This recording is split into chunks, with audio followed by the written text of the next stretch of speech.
Bem-vindos a The Debate. Hoje vamos trocar ideias e cruzar perspectivas sobre algo fascinante. E se a famosa Torre de Babel não foi afinal um castigo de um Deus zangado, mas sim uma espécie de resgate divino? Um resgate contra o perigo do pensamento único, certo? Exatamente. Contra a terrível ameaça da uniformidade humana. Hoje vamos debruçar-nos sobre a leitura, quer dizer, a exegese muito rigorosa e radical da teóloga Marie-Noëlle Tabout. Ela analisa textos vitais, como os Atos dos Apóstolos, o Salmo 104 e o Evangelho de João.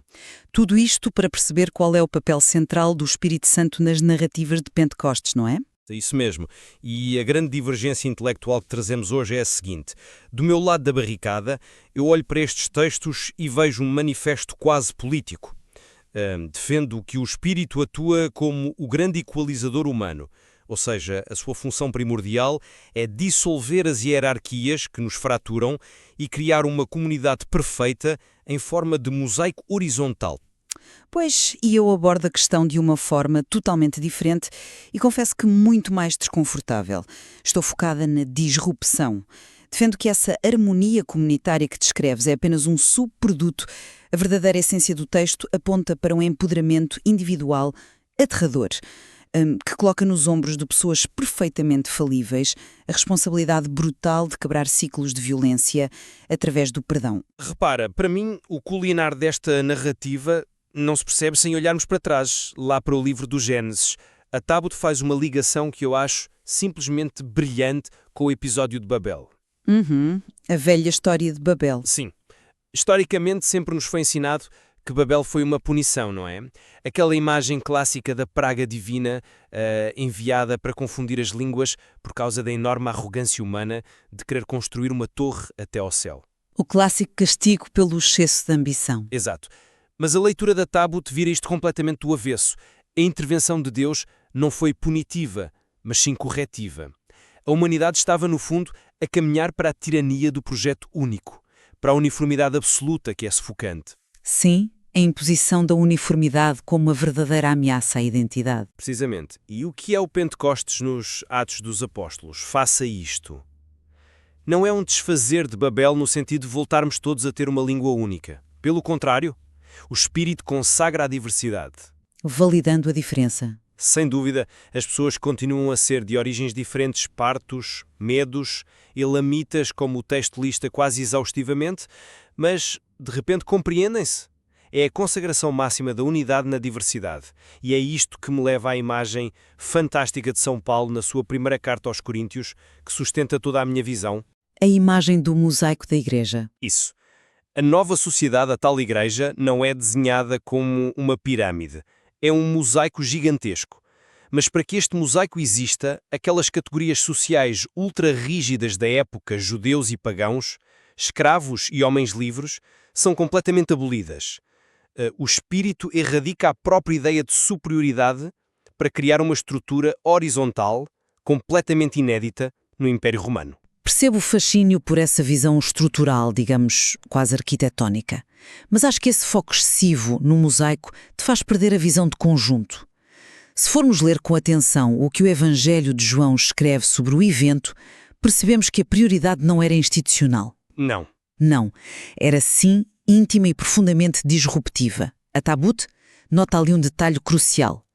O episódio em João acontece no fim do primeiro dia da semana. Na teologia e na tradição judaica, isto não é um acaso. Isto sinaliza o 8º dia. Certo, o dia que transcende o tempo. Exatamente, o dia do Messias, o dia da recriação ontológica do ser humano. Mas, espera, e para quem nos ouve não ficar perdido, quando dizes recriação ontológica, estás a referir-te exatamente a que é na prática? É um excelente ponto. Quando a Tabout fala nesta recriação ontológica, desconstruindo um bocado este jargão teológico pesado, ela está a dizer que isto não é uma mera mudança de comportamento cívico, é uma alteração no próprio código-fonte humano. Como se fosse uma atualização do sistema operativo. Quase isso. Quando Jesus sopra sobre os discípulos, o texto está a ecoar de forma muito direta o sopro de Deus nas narinas de Adão, lá no Gênesis. Isto não é redigir a constituição de uma nova sociedade igualitária, é pegar no indivíduo isolado e recriá-lo a um nível celular e espiritual. Certo, eu entendo a metáfora, mas recriá-lo com que finalidade prática? Porque é que alterar esse código-fonte individual é, na tua ótica, mais central do que a nova comunidade que se forma a partir daí? Porque a missão que lhes é dada é assustadoramente solitária, repara. Jesus não lhes diz dou-vos o Espírito para que construam um mosaico bonito e horizontal onde todos estão bem. Ele diz, assim como o Pai me enviou, também eu vos envio. E a missão dele era ser o Cordeiro. Sim, ser o Cordeiro de Deus. A Tagabut tira esta expressão do contexto puramente do sacrifício ritual e foca-se no imperativo da não-violência. Ser enviado como cordeiros no meio de lobos é o apelo mais contraintuitivo que existe na natureza humana. É quase pedir para serem devorados. A comunidade igualitária é apenas a tenda de campanha onde estas pessoas recuperam o fôlego.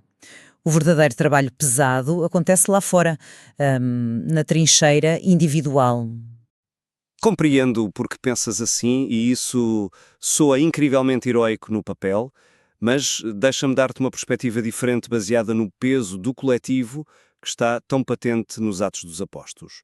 A Tabuts traça um paralelo que eu considero impossível de ignorar. Estás a falar do paralelo com o Monte Sinai? Exatamente.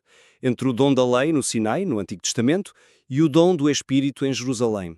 Aliás, não nos podemos esquecer que a festa judaica de Pentecostes era precisamente a celebração do dom do Sinai. Sim, os ecos são muito claros. Ora, qual era o objetivo central de Deus no Sinai original? Não era de todo recriar indivíduos isolados. Era fundar um povo. Precisamente, era agarrar numa multidão de escravos libertos do Egito e constituir um povo. O foco era total e assumidamente coletivo e relacional. O espírito estrutura um coletivo. Sim, um povo que entra numa aliança comunitária, eu não nego isso. Mas a diferença gigante está no como. A lei antiga, gravada na pedra, dizia essencialmente ao povo como é que eles se deviam comportar uns com os outros sob ameaça externa. Agora, e ecoando as velhas promessas dos profetas, a Salai passa a ser escrita em corações de carne. Interiorizada. Exato. E na prática o que é que isto muda? Uma lei gravada na pedra diz-te puramente para não roubares o teu vizinho. Uma lei gravada no coração muda a forma profunda como tu olhas para esse vizinho.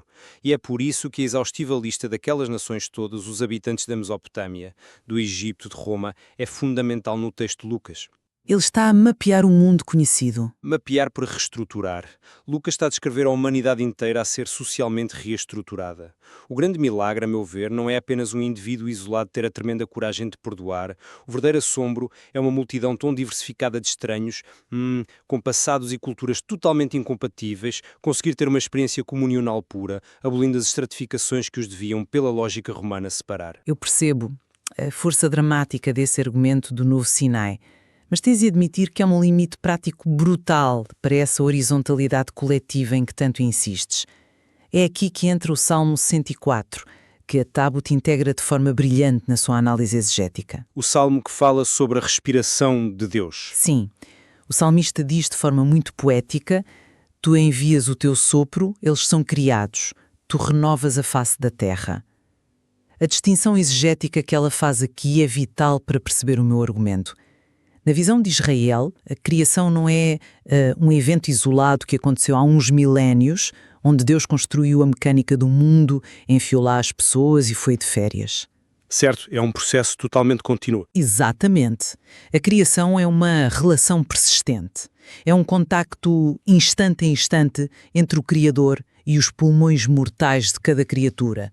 O Salmo sublinha a fragilidade nua e crua do indivíduo. Repara, tu retiras-lhes o sopro e eles morrem. A dependência estrutural não é institucional, é absolutamente íntima. Mas como é que isso invalida o foco no mosaico comunitário? Não invalida a teoria, mas põe em causa a sua sustentabilidade. Tu podes ter o tal novo Sinai, claro. Podes estabelecer as regras e a planta dessa comunidade perfeita, horizontal, mas a nova criação de que fala o Evangelho de João relembra-nos que não há coletivo saudável sem a transmutação constante de cada indivíduo. Ou seja, a comunidade falha se as pessoas falharem. Precisamente. Se as pedras que compõem o teu mosaico sociológico maravilhoso continuarem a ser, no íntimo, pedras carregadas de agressividade, dominadas pelo ego, a tua estrutura horizontal não passa de uma utopia prestes a desmoronar ao primeiro choque. Mas repara como essa transformação individual de que falas é completamente inseparável do impacto nas hierarquias. O apogeu prático de tudo isto encontra-se nos textos de Paulo em Corinto, a metáfora do mosaico e do corpo onde há muitos membros, todos vitais, sem funções irrelevantes. Com um único traço de caneta, o apóstolo Paulo elimina toda a consideração de superioridade humana. Ele elimina as distinções de valor moral, sim, mas repara que as funções continuam a ser diferentes. Certo, mas ao eliminar o valor moral inerente a cada função hierárquica, ele destrói a própria essência da hierarquia. E para quem nos ouve ter noção do autêntico escândalo que isto era na altura, estamos a falar do coração do Império Romano. Que era uma sociedade extremamente brutal e estratificada. Totalmente. A sociedade era definida pelo poder de quem estava acima de quem. Um escravo era literalmente considerado uma ferramenta com voz. Mais nada. Sim, propriedade puramente comercial. Colocar um escravo e o seu dono legal lado a lado na mesmíssima mesa, a partilhar o mesmo pão sagrado, dizendo-lhes na cara que nenhum é superior ao outro, isto era subverter toda a economia social do mundo conhecido. Sem esta eliminação prévia das superioridades humanas, a Igreja nem sequer consegue existir enquanto conceito. O espírito tem de agir como um verdadeiro bulldozer que nivela o terreno para provar que a diversidade não requer pirâmides de poder. É uma leitura lindíssima do ponto de vista sociológico, concede-te isso, mas isso levanta uma dúvida gigante. Já consideraste que toda essa beleza comunitária, esse nivelamento social de que falas, possa ser apenas um efeito colateral? Um subproduto de um imperativo ético muito mais angustiante? Angustiante como? Estás a voltar a João. Sim, voltamos ao Evangelho de João. Porque o dom do Espírito é dado estritamente no contexto de uma missão duríssima. A Tabut usa a expressão muito forte terrível responsabilidade quando analisa a ordem de Jesus sobre reter ou perdoar pecados.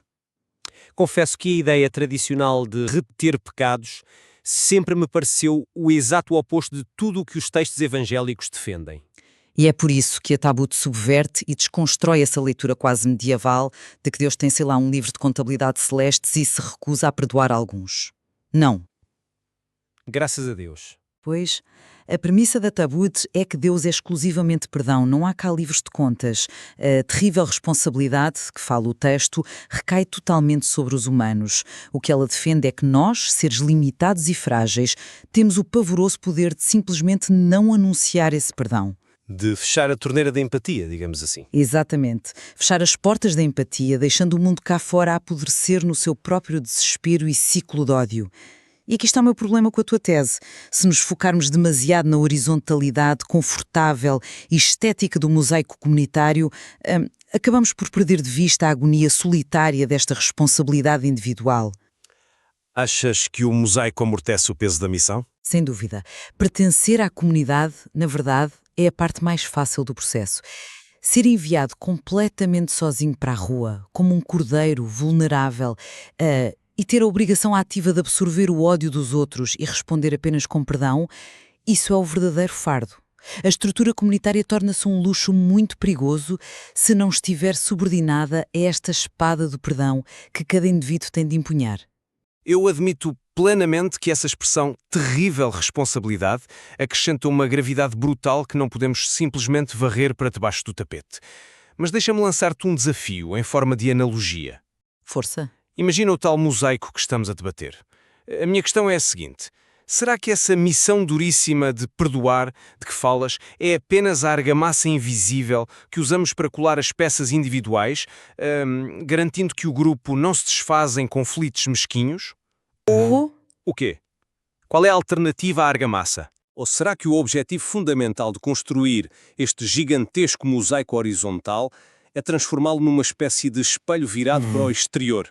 um espelho? Sim, um espelho onde o perdão se reflete e se torna finalmente material e visível. Pensa bem nisto. Como é que um mundo profundamente doente, que funciona puramente à base de quem pisa quem em pirâmides de poder cruéis, consegue sequer compreender a mensagem abstrata de perdão de um indivíduo solitário?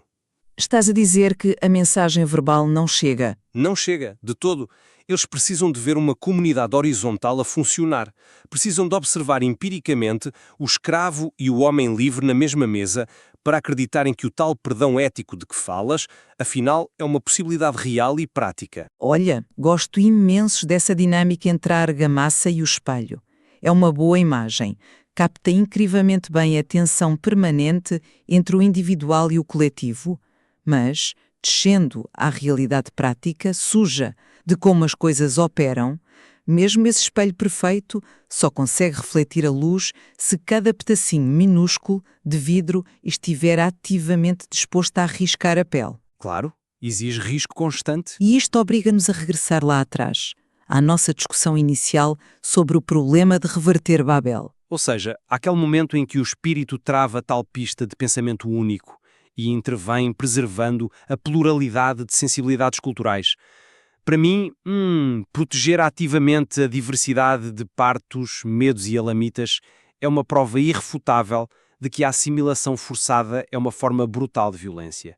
E o espírito bloqueia-a ao validar o mosaico plural. Isso soa muito bonito e politicamente irrepreensível, mas lamento não me convence. Deixa-me dizer-te o porquê de forma muito direta. De força. A mera pluralidade linguística e cultural no dia de Pentecostes, por si só, não ataca o cancro da condição humana. Qual é o problema basilar obscuro que estes textos tentam resolver? Não é apenas a monotonia cultural do pensamento único de Babel. Qual é então o verdadeiro cancro, na tua leitura? A tabude cristalina na sua exegese do Evangelho de João, especialmente quando traduz o que a palavra pecado efetivamente significa ali no texto. A missão de Jesus como Cordeiro é tirar o pecado do mundo, certo? E ela traduz pecado literalmente como retirar a haine et la violence, o ódio e a violência. Certo, o puro instinto de destruição do outro. Mas achas que proteger a pluralidade rica das culturas não ajuda a resolver isso indiretamente? Claro que não. A pluralidade de Babel é absolutamente inútil. Aliás, até me atrevo a dizer que costuma ser combustível para mais conflito territorial ou ideológico. Se os indivíduos que compõem essa diversidade não usarem o tal sopro de recriação do oitavo dia para quebrar a espiral de ódio. Estás a focar tudo no livre-arbítrio, então. Totalmente. Tu podes desenhar a comunidade mais diversificada e horizontal de sempre, podes ter pessoas de todas as raças e classes perfeitamente de mãos dadas num sistema utópico, mas, repara, no segundo em que alguém for ofendido, se o seu instinto imediato for a retaliação e o orgulho, o teu espelho lindo despedaça-se e o teu mosaico torna-se numa pilha de escombros manchadas de sangue. Uma visão um pouco fatalista, não? Não é fatalista, é realista sobre o texto. Ser o Cordeiro de Deus é a antítese absoluta do instinto de sobrevivência natural. É a exigência de responder à força bruta com não violência total. E isto não repousa magicamente no design do ecossistema sociológico. Repousa de forma esmagadora sobre a coragem moral individual. Eu não nego que isso exige uma coragem moral desmedida, mas continuo a achar que estás a subestimar a violência intrínseca das próprias hierarquias sociais. Como assim? A violência sistémica. Sim. O que o apóstolo Paulo combate a ferro e fogo na comunidade de Corinto, e que a Tarrabo te capta perfeitamente no seu ensaio, é que essas distinções humanas de superioridade e estatuto são precisamente o motor que gera esse ódio e essa violência diária. Sim, eu concordo que potenciam o ódio. Pensa só na comunidade de Corinto, quando alguém chegava e dizia: eu exijo o teu respeito incondicional porque sou um cidadão livre, e tu és lixo porque não passas de um escravo. Isto não é apenas um desentendimento pessoal, é uma violência sistémica normalizada. Sem dúvida. É a eterna fratura do ego humano à procura de validação externa esmagando o próximo. Ora, se é o sistema que gera e protege a fratura, ao dissolver esse mesmo sistema, o espírito está cirurgicamente a arrancar a fundação do ódio. A Tabul aponta na sua análise que, na igreja idealizada por Paulo, uma nomeação já não é uma promoção. Um cargo deixa de ser um título de nobreza que te confere superioridade moral ou social. É apenas um serviço. O famoso entre vós não deverá ser assim. Exatamente. Os chefes das nações comandam-nos como donos. Entre vós não deverá ser assim. Ao desmantelar esta concepção profundamente venenosa de superioridade humana, o que eu defendo firmemente é que o espírito está a criar o único ecossistema possível, o único solo fértil, onde esse perdão radical, doloroso e tão antinatural de que falas pode efetivamente nascer e florescer, sem ser logo esmagado pela bota de um opressor sistémico. Dou-te razão de que um sistema justo pode criar um terreno francamente mais propício. Mas o ponto fulcral de causa e efeito mantém-se intocado. O terreno, a mera arquitetura social nivelada, não gera a planta viva do perdão de forma espontânea. Mas permite que ela cresça. Permite, mas quem a rega? É o indivíduo perdoador, constantemente alimentado pelo fogo íntimo daquela nova criação que sustenta o ecossistema coletivo e não o oposto. E aqui, a Tabut utiliza uma imagem que eu considero verdadeiramente formidável para ilustrar esta mecânica. Que imagem? Ela compara a ação contínua do espírito ao ponto de teatro. Sabes aquele profissional que, antigamente, ficava escondido num buraco escuro no palco para sussurrar as deixas aos atores? Ah, sim. Quando eles perdiam o fio à meada ou tinham simplesmente uma branca de memória a meio da peça. Exato. A Tabut sugere brilhantemente que a nossa vida humana está de tal forma ferida e condicionada pela violência diária que, perante uma ofensa real, o nosso ator interno simplesmente esquece as falas do amor e da compaixão. É o nosso instinto natural de entrarmos em pânico e reagirmos imediatamente com fúria. O tal instinto de retaliação. E é aí mesmo que entra a função vital do Espírito Santo. Atuar como esse ponto escondido no buraco do palco da nossa existência, a sussurrar quase imperceptivelmente no nosso ouvido as palavras e os gestos exatos de perdão que nós nos esquecemos tragicamente como usar na prática. É uma metáfora incrivelmente poética. E repara bem na implicação disto, é uma agência individual, contínua e profunda. Sem este sussurro interior ser ouvido por cada pessoa isoladamente, mesmo a estrutura mais perfeitamente desenhada para ser maravilhosamente igualitária, resvala em dois tempos para uma tirania ditatorial disfarçada de consenso moral. O peso da civilização inteira recai sobre a capacidade auditiva que nós, seres falíveis, temos de ouvir esse bendito ponto de teatro. Porque se nós ignorarmos a deixa deliberadamente, o mundo à nossa volta nunca, mas nunca, chega a conhecer de perto essa misericórdia palpável de que falas. Confesso que é uma imagem lindíssima e muito forte. E acho que, no fundo, nos traz exatamente ao epicentro desconfortável da nossa divergência hoje. Mas, sabendo ler nas entrelinhas, revela também uma convergência muito profunda.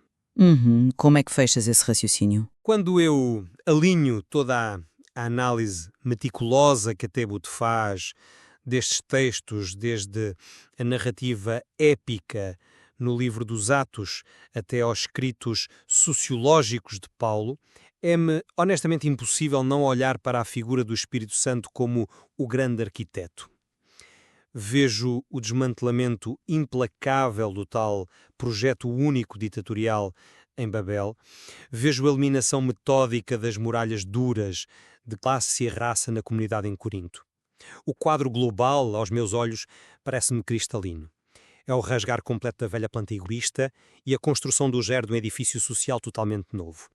Uma verdadeira obra-prima onde a doença crónica do racismo, do classismo e da pirâmide de poder humano é curada de forma estrutural. Enquanto percebo o que dizes, mas enquanto do meu lado ler atenta e exaustivamente a exegese teológica que ela faz ao Evangelho de João e as ligações com Salmo 104, obriga-me quase fisicamente a desviar os olhos das linhas retas desse grande edifício e olhar diretamente para a fragilidade dos pulmões de quem está lá dentro a tentar respirar.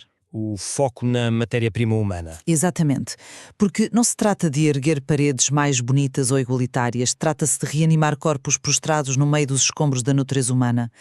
A verdadeira substância da narrativa não é, para mim, agrupar pacificamente estranhos sociológicos.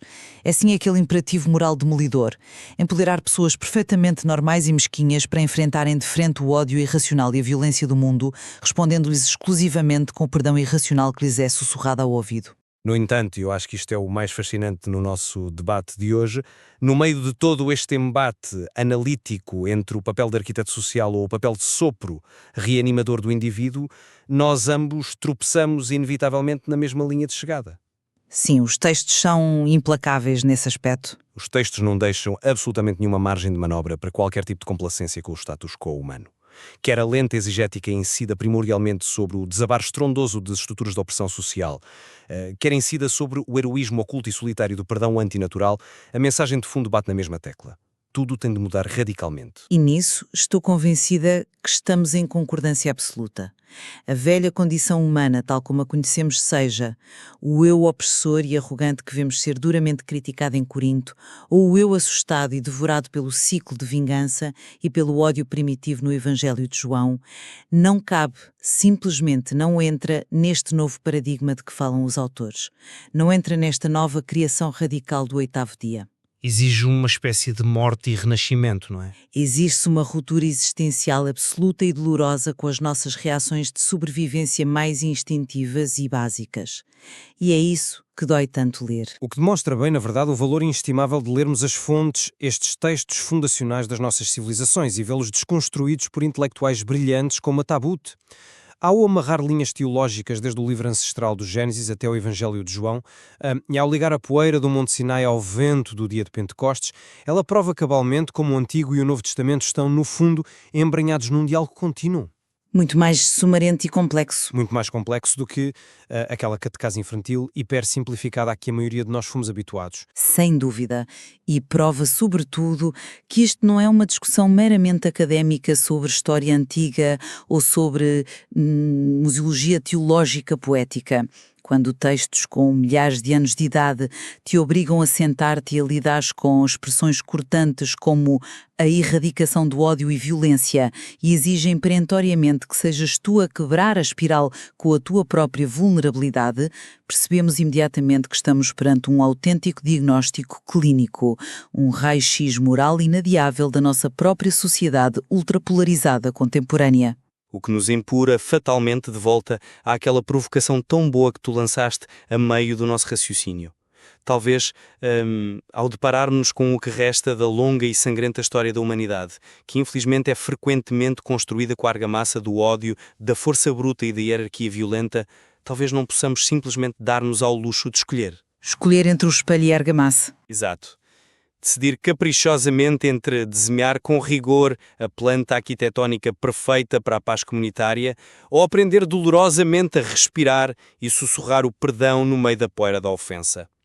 A verdadeira revolução presente nas entrelinhas destes textos é que estas duas realidades, tão distintas, dependem visceralmente uma da outra para sobreviver. São o verso e o reverso da mesma moeda. Sim.